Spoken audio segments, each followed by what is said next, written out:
ഈ stress, fear എന്നൊക്കെ പറയുന്ന ഈ വികാരമുണ്ടല്ലോ, ഇതൊരു എവല്യൂഷണറി ട്രേറ്റ് ആണ്. എല്ലാ ഹ്യൂമൻ ബീയിങ്സിൻ്റെ ബേസിക് ഇൻസ്റ്റിങ്സിലൊന്നാണ് സ്ട്രെസ് ആൻഡ് ഫിയർ. ഇതിൻ്റെ റീസൺ വേറൊന്നുമല്ല, നമ്മുടെ പൂർവികർ അവർ പണ്ട് തീ കാണുമ്പോൾ പേടിച്ചോടുകയും അതുപോലെ നാച്ചുറൽ കലാമിറ്റീസ് കാണുമ്പോഴത്തേക്കും പേടിച്ച് ഭയപ്പെട്ട് ഒരു സേഫ്റ്റി ഷെൽട്ടറിലേക്ക് മാറുകയും ചെയ്തിരുന്നു. അങ്ങനെ മാറിയ ആൾക്കാരുടെ ഓഫ് സ്പ്രിങ്സ് ആണ് ഇന്ന് ജീവിച്ചിരിക്കുന്ന മനുഷ്യന്മാരെല്ലാം. തീ കാണുമ്പോൾ പേടിച്ചോടാതെ തീരെ അടുത്തേക്ക് ഓടി എത്തിയിട്ടുള്ള പൂർവികരുടെ അനന്ത തലമുറ ഉണ്ടായിട്ടില്ല. അതിൻ്റെ റീസൺ അവരിൽ അവിടത്തെ വെച്ച് തന്നെ വഴിയായി. സോ ഈ സ്ട്രെസ് ആൻഡ് ഫിയർ എന്ന് പറയുന്നത് നമ്മുടെ ജെനറ്റിക്സിൽ എൻകോഡഡ് ആയിട്ടുള്ള നമ്മുടെ സർവൈവലിനെ ഹെൽപ്പ് ചെയ്യുന്ന ഒരു സംഭവമാണ്. ഇതെപ്പോഴാണ് പ്രശ്നമായി മാറുന്നത്? ഒരു പരിധിയിൽ കൂടുതൽ ഈ ഇമോഷൻസ് നമ്മളെ ഓവർടേക്ക് ചെയ്യുമ്പോഴാണ്. Hello, my name is CA Aravind. ഞാൻ ഈ വീഡിയോയിലൂടെ പറയാൻ ഉദ്ദേശിക്കുന്നത് എക്സസ് ആയിട്ടുള്ള സ്ട്രെസ് ആൻഡ് ഫിയർ, ഈ ഇമോഷൻസിനെ കൺട്രോൾ ചെയ്യാനുള്ളൊരു ഫ്രെയിം വർക്കാണ്. ഇത് ഒരു സ്മോൾ വീഡിയോ ആണ്, പക്ഷേ ഇത് കാണുന്ന ആൾക്കാർക്ക് ഇത് എഫക്റ്റീവ് ആയിരിക്കും എന്നെനിക്ക് ഉറപ്പുണ്ട്.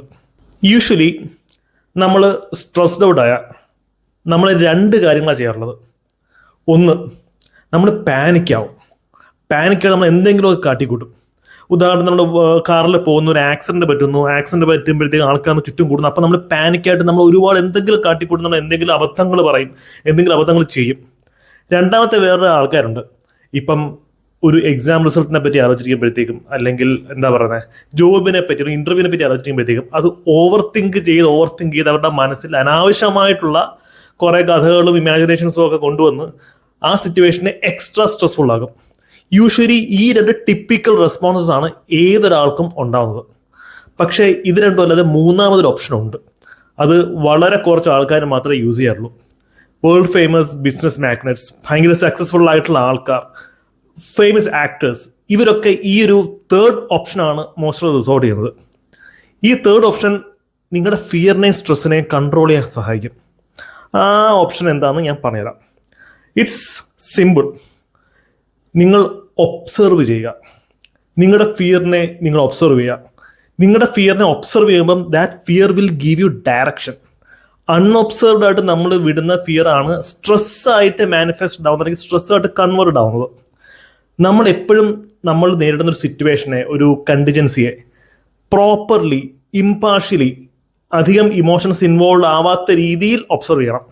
ഒരു ഫേമസ് കൊട്ടേഷൻ ഉണ്ട്, fear is A good councillor but it's A bad master. അതിൻ്റെ റീസൺ എന്താണെന്ന് ഞാൻ പറഞ്ഞുതരാം. ഒരു കോമൺ എക്സാമ്പിൾ എന്താണ്? നമുക്ക് എക്സാം സ്ട്രെസ് ഉണ്ടെങ്കിൽ മാത്രമേ നമ്മളെ എക്സാമിന് വേണ്ടി പ്രോപ്പറായിട്ടിരുന്ന് പഠിക്കത്തുള്ളൂ. നമുക്ക് സ്ട്രെസ് ഇല്ലെന്നുണ്ടെങ്കിൽ നമ്മൾ കളിച്ച് തിരിച്ച് കിടന്ന എക്സാം പൊട്ടും. അതുപോലെ തന്നെ ഒരു ഇൻ്റർവ്യൂവിന് പ്രിപ്പയർ ചെയ്യുന്നുണ്ടെങ്കിലും ഒരു minimum level of interview pressure ഉണ്ടെങ്കിൽ മാത്രമേ നമുക്ക് ആ ഇൻ്റർവ്യൂവിന് നല്ല രീതിയിൽ പ്രിപ്പയർ ചെയ്യാനും പെർഫോം ചെയ്യാൻ സാധിക്കത്തുള്ളൂ. ഒരു ലെയ്ഡ് ബാക്ക് ആറ്റിറ്റ്യൂഡിൽ ഇരിക്കുകയെന്നുണ്ടെങ്കിൽ നമുക്ക് ഉറപ്പായിട്ടും ഉദ്ദേശിക്കുന്ന രീതിയിൽ അതിനുവേണ്ടി പ്രിപ്പയർ ചെയ്യാൻ സാധിക്കത്തില്ല. ഈ ഒബ്സർവ് ദ ഫിയർ എന്നുകൊണ്ട് ഞാൻ ഉദ്ദേശിക്കുന്നത് എന്താണ്, ഞാൻ നിങ്ങൾക്ക് സിമ്പിളായിട്ട് പറഞ്ഞുതരാം. ഒരു സിറ്റുവേഷൻ വരുമ്പം നിങ്ങൾ ഈ 3 ക്വസ്റ്റ്യൻസ് നിങ്ങളോട് ചോദിക്കുക. ഈ 3 ക്വസ്റ്റ്യൻ ചോദിക്കുമ്പോഴത്തേക്കും അതിൻ്റെ അർത്ഥം നിങ്ങൾ ആ ഫിയറെ പ്രോപ്പർലി ഒബ്സർവ് ചെയ്യുന്നു, അനലൈസ് ചെയ്യുന്നു എന്നുള്ളതാണ്. ഒന്നാമത്തെ question, what exactly am I afraid of?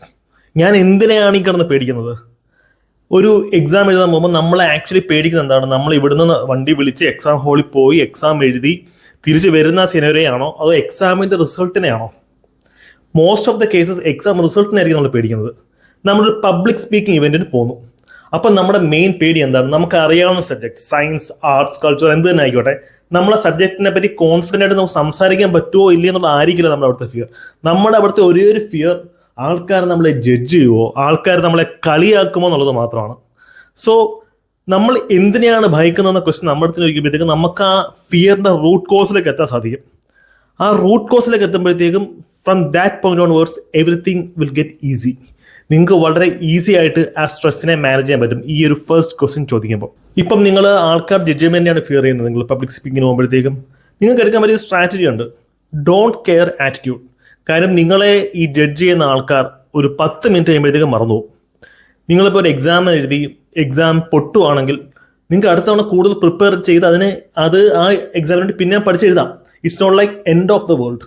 അപ്പോൾ റൂട്ട് കോസ് ഒരിക്കലും എക്സാം ഫിയറോ അല്ലെങ്കിൽ പബ്ലിക് സ്പീക്കിംഗ് നിൽക്കുമ്പോഴുള്ള പ്രശ്നമല്ല, അതിൻ്റെ എൻഡ് റിസൾട്ടാണ് റൂട്ട് കോസ്. ഈ റൂട്ട് കോസ് ഇന്നതാണ് അല്ലെങ്കിൽ ആൾക്കാർ ജഡ്ജ്മെന്റ് ആണ് നമ്മുടെ മെയിൻ ഫിയർ ഫാക്ടർ എന്ന് മനസ്സിലാക്കുമ്പോഴത്തേക്ക് നമുക്ക് അതിനെ ഓവർകം ചെയ്യാനുള്ള സ്ട്രാറ്റജീസ് നമ്മുടെ മനസ്സ് തന്നെ പറഞ്ഞുതരും. അല്ലാതെ നമ്മളുടെ പേടി പബ്ലിക് സ്പീക്കിന് നിൽക്കുന്നതാണെന്നാണ് നമ്മൾ തെറ്റിദ്ധരിക്കുന്നുണ്ടെങ്കിൽ ഒരിക്കലും ആ റൂട്ട് കോസ് നമുക്ക് ട്രീറ്റ് ചെയ്യാൻ സാധിക്കത്തില്ല.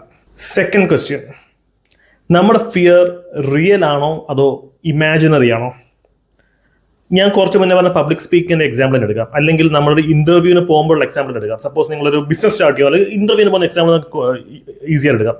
അപ്പം നിങ്ങളുടെ പേടി അവിടെ ഇരിക്കുന്ന ഇന്റർവ്യൂവർ നിങ്ങളുടെ ചീത്ത വിളിക്കുമോ, നിങ്ങൾ പറയുന്ന അബദ്ധമാണെന്ന് വിചാരിക്കുമോ, അല്ലെങ്കിൽ നിങ്ങൾക്ക് ഉദ്ദേശിക്കുന്നതിനെ പെർഫോം ചെയ്യാൻ പറ്റാതിരിക്കുമോ എന്നൊക്കെയുള്ളതായിരിക്കും നിങ്ങളുടെ ഇംപ്രഷൻ.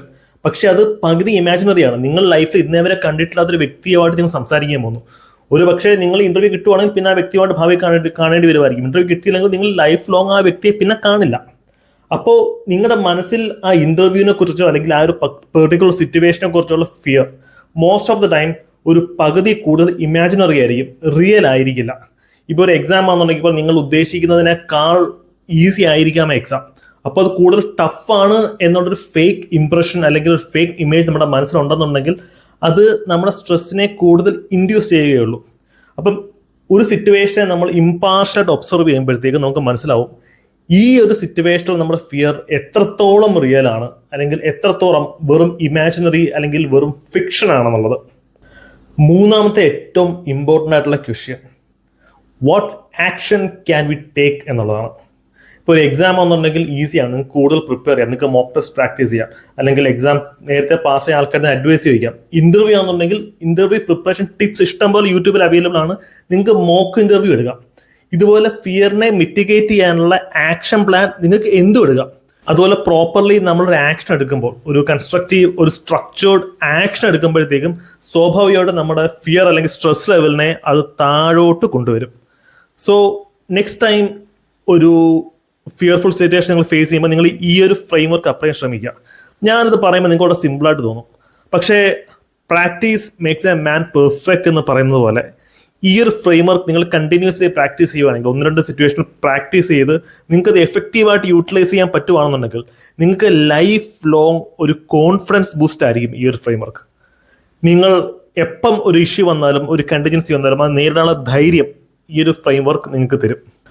അതുപോലെ തന്നെ ഇതിൻ്റെ കൂടെ പറയാനുള്ള മറ്റൊരു ഇമ്പോർട്ടൻറ്റ് പോയിന്റ്, നമ്മൾ നമ്മുടെ ലൈഫിൽ ഗ്രോ ചെയ്യും തോറും ഫിയർ അല്ലെങ്കിൽ സ്ട്രെസ് എടുക്കാനുള്ള സിറ്റുവേഷൻസ് കൂടിക്കൂടി വരത്തേ ഉള്ളൂ.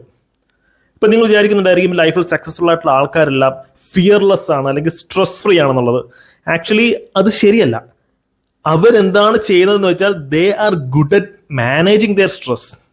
ഇപ്പോൾ ഒരു ബിസിനസ് മാൻ, അയാൾ ബിസിനസ് സ്റ്റാർട്ട് ചെയ്യുന്നു, ഒരു ചെറിയൊരു സ്ഥാപനം സ്റ്റാർട്ട് ചെയ്യുന്നു, പിന്നെ അത് വലുതായിട്ട് എക്സ്പാൻഡഡ് ആവുന്നു, അത് ഗ്ലോബലി ടേക്ക് ഓഫ് ചെയ്യുന്നു.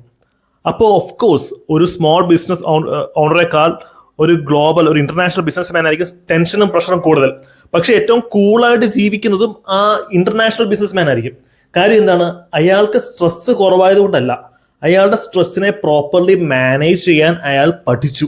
ആ ഒരു സ്കിൽ അങ്ങനെ ഈ ഒരു ജേർണിയിലുടനീളം അക്വയർ ചെയ്തു. ഈ ഒരു മൈൻഡ് സെറ്റ് ആണ് എല്ലാവർക്കും ഉണ്ടാവേണ്ടത്. ഇപ്പോൾ ഒരു ബ്യൂറോക്രാറ്റിന്റെ കാര്യത്തിന് എടുക്കാം. ഒരാൾ സിവിൽ സർവീസ് ക്ലിയർ ചെയ്യുന്നു, കയറുന്നു, അയാൾ കരിയർ ഗ്രോ ചെയ്ത് ചീഫ് സെക്രട്ടറി ആവുന്നു. ഓഫ് കോഴ്സ് ചീഫ് സെക്രട്ടറിക്ക് ആയിരിക്കും ഒരു സബ് കളക്ടറെക്കാട്ടി സ്ട്രെസ് കൂടുതൽ. പക്ഷേ ആ ചീഫ് സെക്രട്ടറി സ്ട്രെസ് കൂടുതൽ മാനേജ് ചെയ്യാൻ പഠിക്കുന്നുണ്ട്. ഇതെല്ലാം അവർക്ക് പറ്റുന്നത് എങ്ങനെയാണ്? Through practice. അവർ ഓരോ ഫിയറിനെയും ഫേസ് ചെയ്യുന്നു, നേരിടുന്നു, നേരിട്ട് വിജയിക്കുന്നു. ആ ഓരോ വിജയവും അവർക്ക് എവിഡൻസ് കൊടുക്കുകയാണ് നിങ്ങൾക്ക് ഇതിനേക്കാൾ വലിയ ചാലഞ്ചസ് അല്ലെങ്കിൽ ഓപ്പർച്യൂണിറ്റീസ് ഏറ്റെടുക്കാൻ പറ്റുമെന്ന്. The more opportunities we get, the more challenges we face. So ഞാൻ ഈ ചെയ്ത വീഡിയോയുടെ കണ്ടന്റ് നിങ്ങൾക്ക് ഇഷ്ടപ്പെട്ടെന്ന് വിചാരിക്കുന്നു. ഞാൻ ഈ പറഞ്ഞത് ഒരു സിമ്പിൾ ആയിട്ടുള്ള ഒരു ഫിയർ മാനേജ്മെന്റ് സ്ട്രെസ് മാനേജ്മെന്റ് ഫ്രെയിംവർക്കാണ്. നിങ്ങൾക്ക് ഈ വീഡിയോ ഇഷ്ടപ്പെട്ടെങ്കിൽ ലൈക്ക് ആൻഡ് സബ്സ്ക്രൈബ് ചെയ്യുക. ഇതുപോലുള്ള കണ്ടന്റ്സ് നിങ്ങൾക്ക് ഇനിയും വേണം. കൂടുതൽ സ്ട്രെസ് മാനേജ്മെന്റ് ലെസൺസ് അല്ലെങ്കിൽ ഫ്രെയിംവർക്ക്സ് നിങ്ങൾക്ക് പഠിക്കണം അല്ലെങ്കിൽ അറിയണമെന്ന് ആഗ്രഹമുണ്ടെങ്കിൽ താഴെ കമന്റ് ചെയ്യുക. ഞാൻ അതിനെപ്പറ്റി ഇനിയും വീഡിയോ ചെയ്യുന്നതായിരിക്കും. Thank you so much.